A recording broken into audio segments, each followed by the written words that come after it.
오늘 사드 문제 한미 간의 공식 협의가 시작됐다고 양측이 공식적으로 밝혔습니다. 중국은 거세게 반발하고 있습니다. 중국이 왜 어떤 면에서 사드를 위협적이라고 생각하는 것인지 어느 정도 실제 근거가 있는 것인지 오늘 저희가 짚어보도록 하겠습니다. 전문가를 초대했습니다. 김철호 한국국방연구원 연구위원, 안녕하십니까? 안녕하십니까?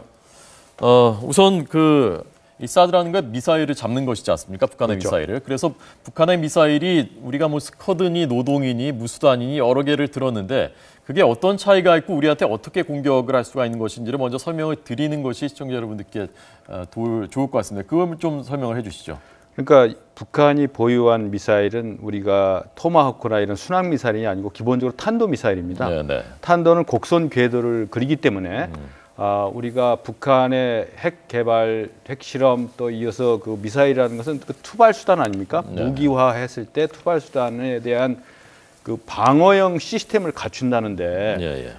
이 주변국이 민감한 반응을 보면서 이 방어용 시스템도 주변국의 눈치나 여러 가지 전략적 고려를 하면서 해야 되느냐 이렇게 우리가 기본적으로 생각을 해야 되고 미사일 위협이 미래 위협이 아니고 명백하고 현존한 당면 위협입니다. 네네. 우리 앞에 당면해 있고 이번에 장거리 미사일 발사, 위성 발사를 가정한 장거리 미사일 발사를 통해서도 이미 북한이 3단 분리 기술이라든가 위성을 궤도에 올리는 기술까지 장거리 미사일을 발사했기 때문에 1998년 이후에 그동안에 북한이 지속적으로 거의 20여 년에 가까운 기간 동안 스커드에서부터 지금 KN-5A까지 다종다양한 미사일을 마치 폭죽 터치듯이 말이죠. 시험을 해왔단 말입니다.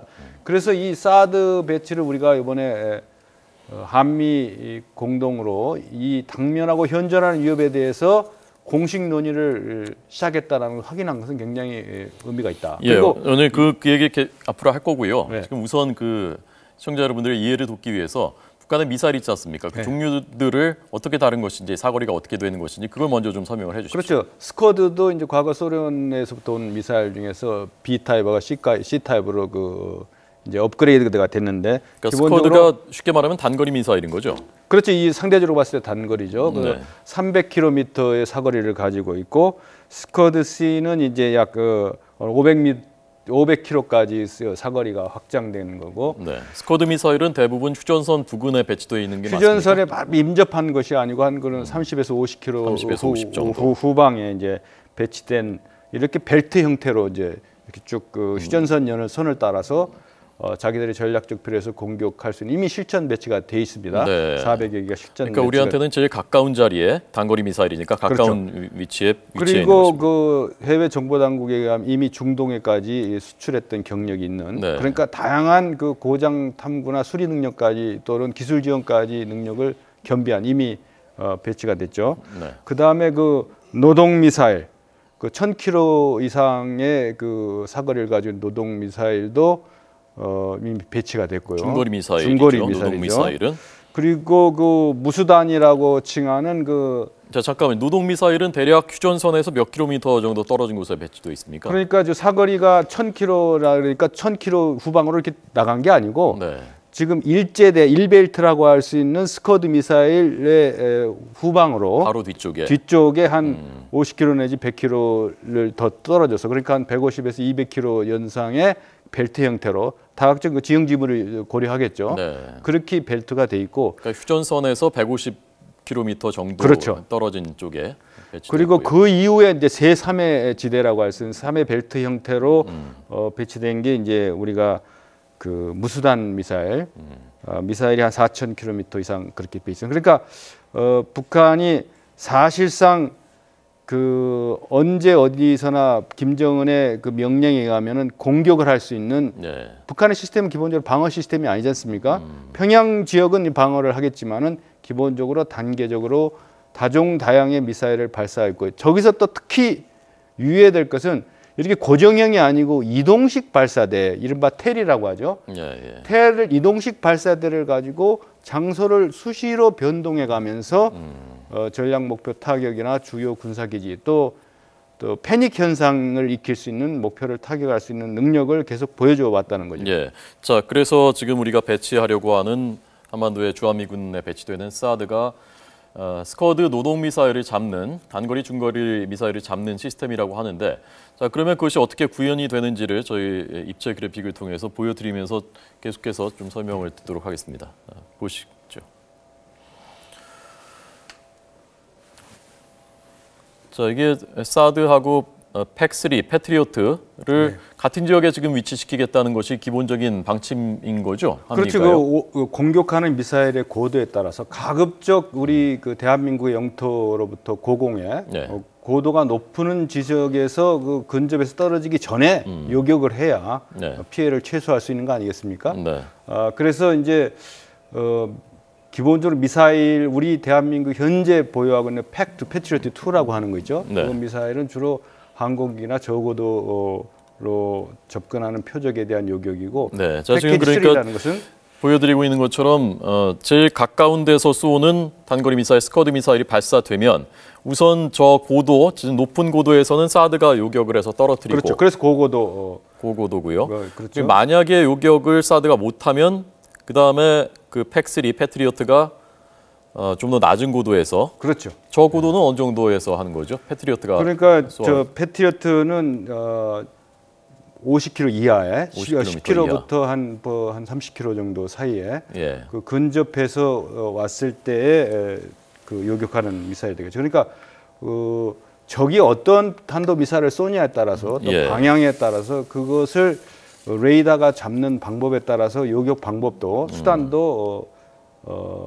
다양한 팩3를 할 거냐, 사드를 할 것이냐 이게 결정이 되겠죠. 그리고 이것이 그럼 후방에서 공격하면 어떻게 하겠냐? 그렇게 사진 않죠. 정보 사전에 궤적을 예측을 하고 적의 배치 상황을 정보하고 같이 겹쳐가 되기 때문에 한미 연합 정보 자산을 통해서 그렇기 때문에 상당히 과거에 그 1990년 초반에 패트리어트가 초기에 개발됐을 때 뭐 요격률이 뭐 10%대다라는 아주 극단적인 평가도 있었지만 20여 년의 경과를 통해서 80% 이상의 요격률을 보였지 않습니까? 그게 패트리어트 3 미사일이고 또 사드도 다양한 그 정보 자산과 연동해서 그 상호 운용성이라고 하지 않습니까?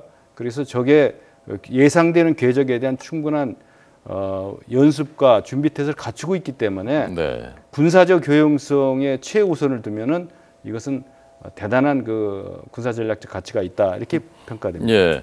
스커드 미사일이 아까 그러니까 휴전선에서 50km 정도 후방에서 거기서 쏘면 고도가 대략 100km 정도까지 올라간다라는 게 맞습니까? 100km 정도까지 올라갔다가 그러니까 떨어지는. 스커드는 사거리가 기본적으로 뭐 맥시멈 따지면은 그 개량인 경우에 700km까지 가지 않습니까? 그래서 군사분계선에서 한 50에서 90km 벨트에서 쐈을 경우에 이미 배치된 것 중에서 이제 이동식으로 발사되는 것까지 포함했을 때 우리의 패트리어트 3 미사일이라든가 또 기본적으로 그 장거리를 나르기 위해서는 곡선을 포물선을 높게 해야 될 거 아닙니까? 그러니까 사드가 스커드에 무용하다는 것은 그 맞지가 않는 거죠. 그러니까 종심이 짧기 때문에 반응할 수 있는 시간이 짧다는 것은 논리적으로 맞지만은 그래서 무용하다는 것은 맞지가 않습니다. 그래서 스커드이든 또 노동이든 탄도 궤적, 탄도 미사일에 대한 요격 능력은 레이더 성능과 배합하면 충분히 보장될 수 있다 이렇게 평가됩니다. 그러니까 스커드 단거리 미사일을 쐈을 때는 그렇게 대응을 하고 그것보다 더 뒤에 있는 중거리 미사일, 노동 미사일을 쏘아 올렸을 때의 고도, 그것을 요격하는 것도 그 시스템은 똑같이 적용이 되는 거죠. 그렇죠. 그런데 이제 그것도 한 30여 기가 배치된 걸로 이제 보도가 되고 있습니다만은 그것도 이제 그 다양한 그 북한이 그런 그 자기들의 취약성을 알기 때문에 이동식 발사대나 이런 걸 통해 가지고 발사를 하겠지만은 이런 거에 대한 그 대응 능력도 우리가 레이더 성능에 따라서 탐지하고 또 그거를 요격할 수 있는 시스템이 충분히 갖추어졌다 이렇게. 노동 미사일은 고도가 그 정도에서 쏘면요, 휴전선에서 뭐 150km 정도 후방에서 쏘면은 고도가 어디까지 올라갑니까? 90에서 120km 정도 그 분가선에서 쏘면은 이제 정확한 고도는 뭐 실제 발사를 안 해봤기 때문에 모르지만은 40km 이하 정도, 40, 50km 정도 높이까지 올라가는 걸로 이렇게 봅니다. 거리에 따라 달라지겠죠. 그러니까 사드는 각도에 40에서 따라서. 150까지를 요격하는 거죠, 사드가요. 그렇죠. 예. 그러니까 40km 정도까지 올라가기 때문에 사드가 먼저 요격을 하게 그렇죠. 되겠군요. 예. 그리고 만약에 요격에 실패하면은 더 밑에 아래 고도 15km 정도에서 그렇죠. 와서 거기서 다시 패트리어트 3가 요격을 하게 되고요. 네.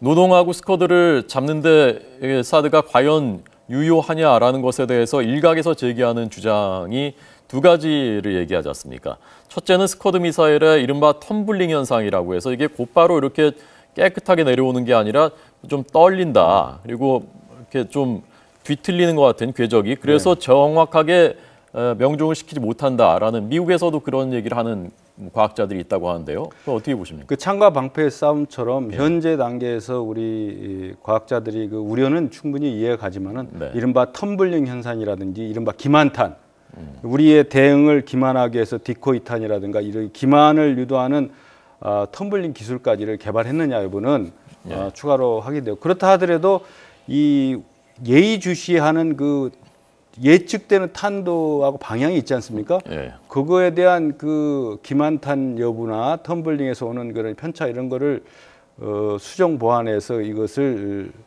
교정을 해서 정확하게 발사 신호 정보를 보내는 데는 상당하게 그 기술적 진보가 있는 걸로 봅니다. 그래서 북한이 최첨단 기술의 텀블링기까지 구사하면서 그 어떤 대한민국을 공격하느냐 여부는 상당히 논란이 있지만은 현재 상태에서는 그 정도까지는 아니다 이렇게 평가가 됩니다. 네, 기만탄에 대해서는 어떻게 보세요? 기만탄도 기술적으로 그러니까 기만 속이는 것, 실제 폭탄이 아니라 다른 걸 기만하는 것을 날려보내서 그거를 식별할 수 없을 것이다. 거기에 대해서도 다 대비가 된 겁니까? 그렇죠. 사전에 그 징후 목록을 가지고 우리가 대비하기 때문에 예. 우리가 뭐 북한이 기습적으로 가지고 있는 모든 수천여 발을 동시에 쏠 수 있는 건 아니기 때문에 자기들도 준비한 그런 준비 기간이 있기 때문에 이런 것은 연합 정보 자산 이런 거하고 그 이렇게 합치가 되면은 충분히 예측하고 요격할 수 있다 이렇게 평가됩니다. 네, 박사님께서는 지금 그 중국이 사드 배치에 대해서 이렇게 굉장히 민감하게 반응하는 제일 큰 이유가 실제 이유가 뭐라고 보십니까? 우선 엑스밴드 레이더를 얘기를 하지만은 네. 저는 그렇습니다. 이 전략적 의도가 상당히 있는 거고 우리가 방어 시스템을 구축하겠다는데 왜 이렇게 그 말씀 아까 하셨고요. 예. 어떤 전략적인 의도가 있다는 겁니까? 그러니까 중국도 다롄이라든가 상해라든가 그 동부 연안선하에 상당히 미사일 기지가 있지 않습니까? 예. 그러면 여기서 이제 레이더 형태가 우리가 어쨌든 그 제한된 범위의 북한만을 겨냥을 하지만은 자기들의 일단 유사시에 그 어떤 위협적인 공격 효과가 떨어진다고 판단하는 거겠죠. 우리 대한민국에 설치된 사드 엑스밴드 레이더가 중국 전역 본토를 커버하는 게 아니고 커버할 수 있는 능력도 아니고 우리 제한된 범위 내에서의 이런 그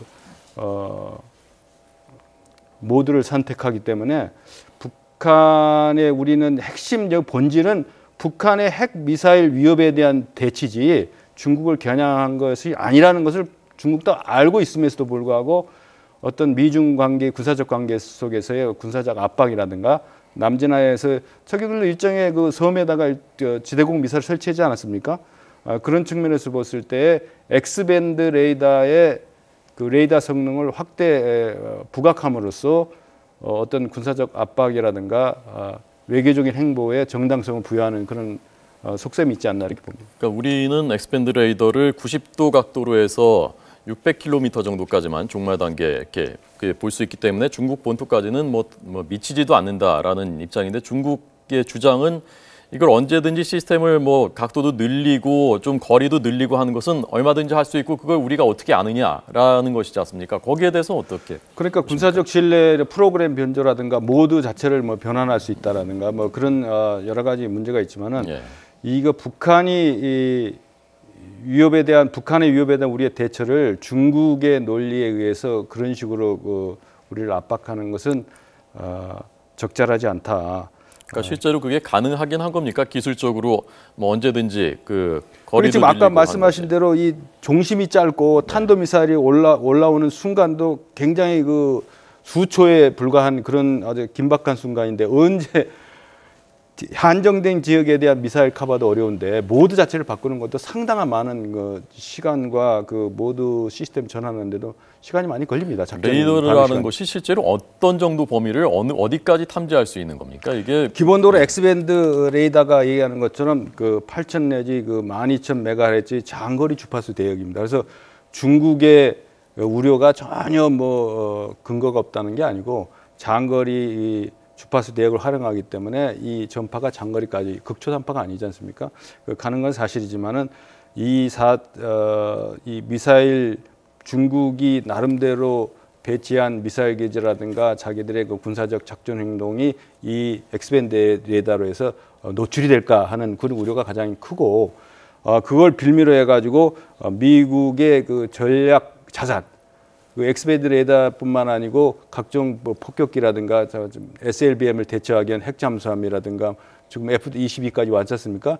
이런 그 모든 전략 무기의 한반도 배치에 대한 어떤 강력한 경고 메시지를 보내려는 의도가 큰 겁니다. 그래서 X밴드 레이더가 가지고 있는 근본적 한계와 제한성을 너무나 잘 알고 있다고 봅니다. 중국도 이미. 네. 그러나 그러니까 실제로는 그 X밴드 레이더가 아니라 다른 걸 더 우려하는 거란 말씀인 그렇죠. 거죠. X밴드 레이더 자체가 공격 무기는 아니지 않습니까? 네. 기본적으로 저게 도발을 탐지하는 건데 중국의 논리는 그걸 통해 가지고 주변에 그 동북 해안선상에 배치한 자기들의 그 등phong 21D라든가 각종 그 미사일 자산들이 미국의 레이더 시스템 커버리지 안에 들어온다라고 생각하는 거죠, 그쪽에서. 예.